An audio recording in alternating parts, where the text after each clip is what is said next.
young too much, the biggest shaggy, Gomarema championi, MB fire, handichaiti zvejolingi, handichaiti zvejolingi,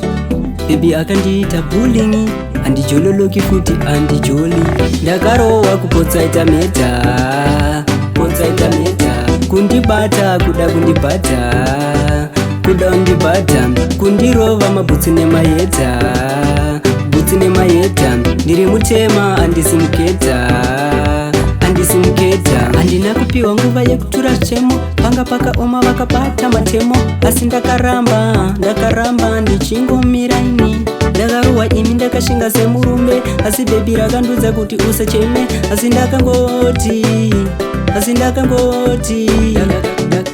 ndakarohwa kupotsaita meta, potsaita meta, kundibata kuda kundibata,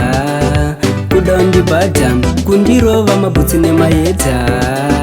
bhutsi nemayeta, ndiri mutema handisi muketa, panga pakaipa imi pasina kuchipa, wesi ndakazama imi kunongobepa, asikani imimi vakatondirova, zvekutanga imimi utanga kuzvitova, ndakatongorohwa ndikaita madhaisy, unobvunza kunyangwe maboisi, boisi pakaita noisi, tanga takachila zvedu nemajisi, ndakarohwa kupotsaita meta, potsaita meta, kundibata kuda kundibata, kuda undibata, kundirova mabhutsi nemayeta, bhutsi nemayeta, ndiri mutema handisi muketa,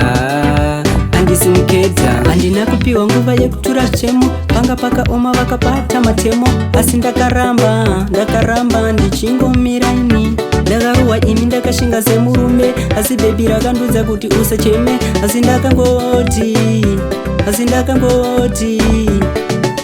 ndakarohwa kupotsaita meta, potsaita meta, kundibata kuda kundibata, kuda undibata, kundirova mabhutsi nemayeta, bhutsi nemayeta, ndiri mutema handisi muketa, handisi muketa, ndakarohwa kupotsaita meta, potsaita meta, kundibata kuda kundibata,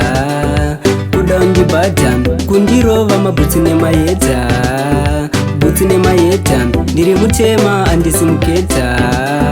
handisi muketa.